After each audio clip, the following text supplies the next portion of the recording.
Hello, Senator Sanders. My name is Anthony Newby. I'm from Minneapolis, Minnesota, in a group called Knock. And we've got about 100 folks in the room today. We want to thank you so much for coming. I want to first start by saying welcome to the Midwest, welcome to Iowa, and thank you. I have not decided who I'm voting for yet, but I want to thank you for being a candidate who's been the most unapologetic in my lifetime on taking on corporate interests, and I want to thank you for that.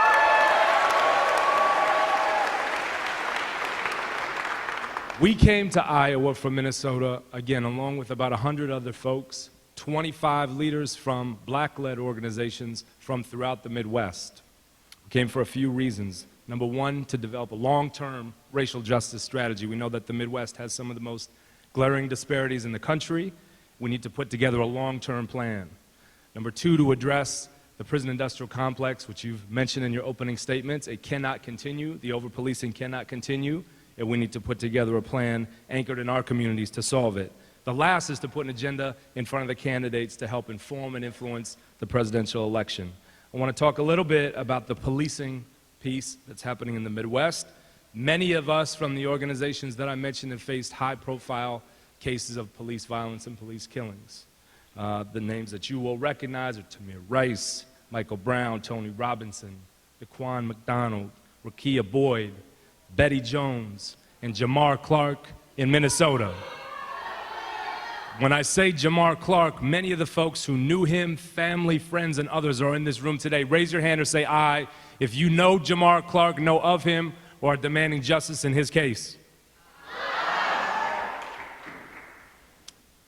There was an occupation that followed the death of Jamar Clark. That occupation involved taking over a police precinct, shutting down freeways, shutting down malls, shutting down airports. This is happening in cities all over the Midwest, as you well know. Following that occupation, some local elected officials in Minneapolis decided to carve out from the budget $600,000 to go directly to a police station that was directly responsible for the death of Jamar Clark, to reinforce the police station, add reinforced glass, windows, fences, and barriers to keep the police safe. The community rallied to block that funding, and that proposal was pulled because of many of the folks in this room who demanded no more investment in a system that's broken. My question, Senator Sanders, is our black and brown communities throughout the Midwest are in absolute crisis. We need a president willing to take big, bold action in the moment.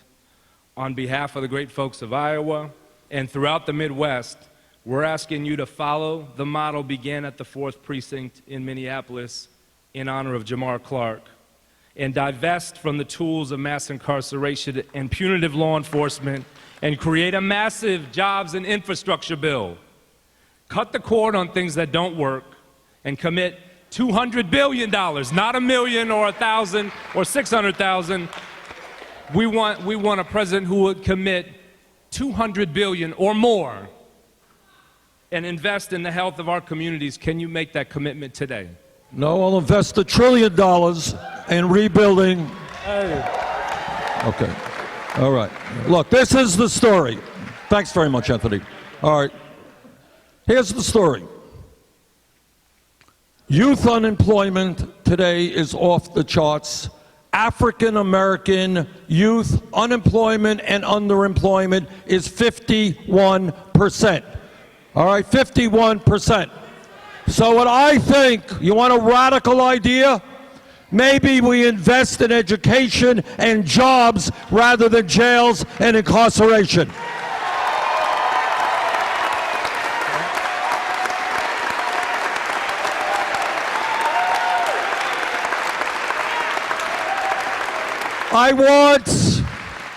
Here's another radical idea. Instead of having more people in jail than any other country, how about having the best educated workforce in the world? Now we talk about jobs. Real unemployment in this country is not 5%, it's close to 10%. Youth unemployment off the charts. I have introduced legislation and will make happen as president a $1 trillion investment over a 5-year period to rebuild our crumbling infrastructure,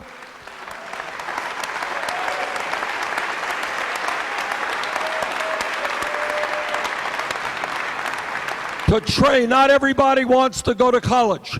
We need plumbers, we need electricians. As we transform our energy system away from fossil fuel, we need people installing solar panels, insulating homes. In every speech that I give, Anthony, in every speech, what I say is that it is more important for our kids to have jobs and education than to be hanging out on street corners. All right?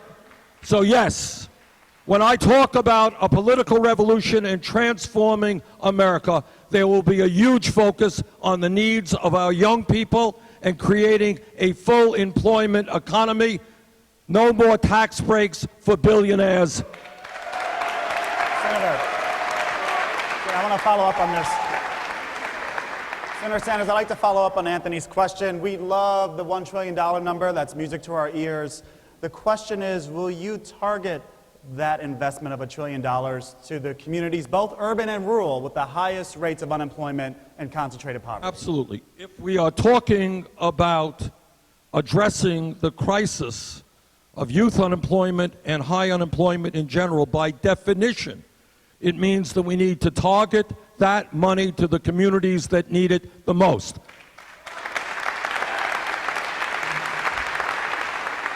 And it is not just, I think rebuilding our infrastructure, hiring teachers rather than firing teachers, but also helping small and medium-sized businesses in the minority communities who are more likely to hire minority kids is a priority as well. Thank you.